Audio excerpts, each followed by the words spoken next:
Entropy, its simplest definitions, is what happens when you cannot predict. Kind of simultaneously building and unbuilding itself through moving sediment down the river. And I'm also interested in how traces of those affective landscapes still survive.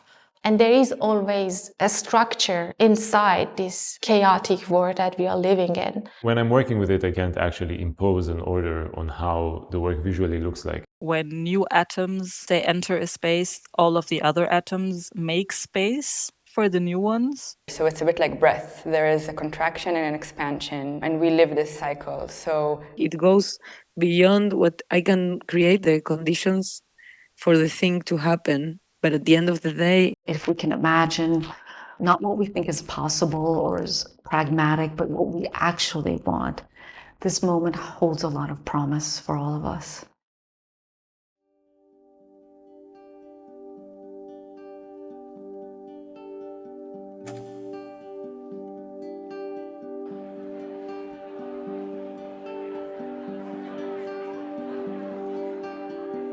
After the Second World War, there were a group of Holocaust survivors who chose to stay in the land of the perpetrators, opening dubious bars.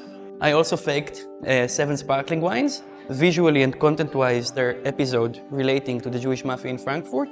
So, for example, I have one battle about Oskar Schindler was connected.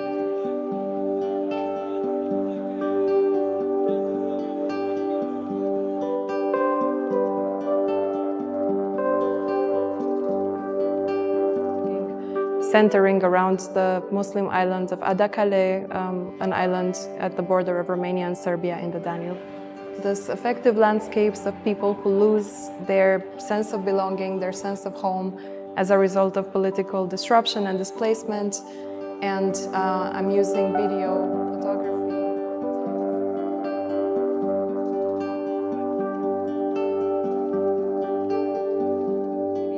The veil, we do it in order to send it to my grandmother, who's 89.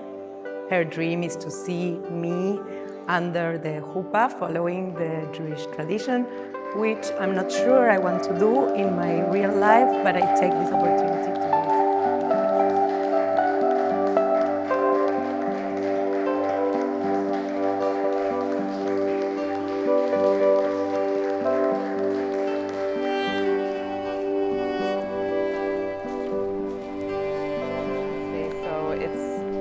Series of walks that I'm doing together with collaborators along a river that runs 27 kilometers. And there are 7 stations in this piece. As we complete each one of the walks, there will be a trace of that walk that comes onto that shelf.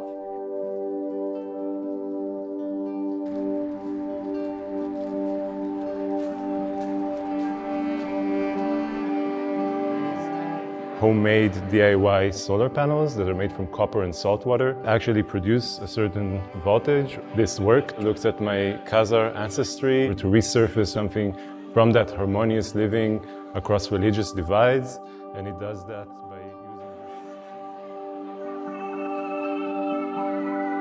The gaze of the women who kind of pierce through you. I see you and I see you seeing me. Just because you don't know doesn't mean I don't know. And Freud names this the uncanny. It is something that was known but then cut away and suppressed. And this is basically what I wanted to showcase in my artwork.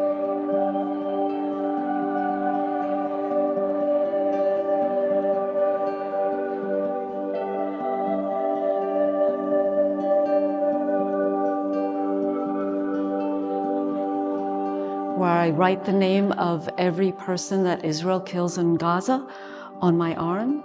And then I take a photograph where I've used those images as pixels within the contested land. I'll come to the gallery every Thursday to write more names and add more names so that by the end of the exhibition, it will be full.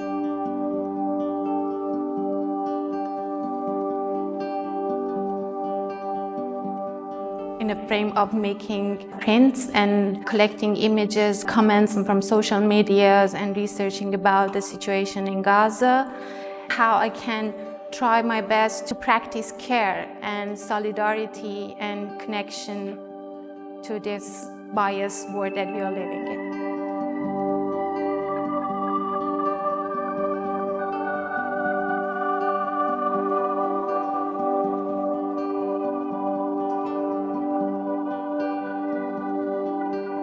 Thinking about the desert as a site in the context of my mythological ancestry, the place where the Israelites spent time before they arrived at the Promised Land, speak about the fictive aspect of mythology and invite people to consider that and how we use it.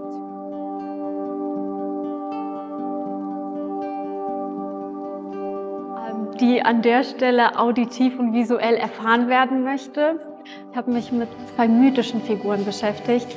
Einmal dem Dybbuk, den wir aus dem jüdischen Religions- und Kulturkontext kennen, und einmal das Djinnwesen, das eher in der arabischen, muslimischen Religions- und Kulturtradition verortet ist.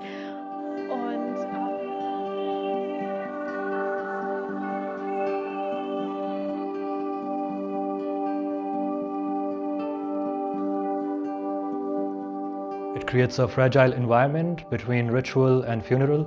The primary threads I wanted to explore was sonic warfare, how sound is used as a way to incite fear, to carry oppression.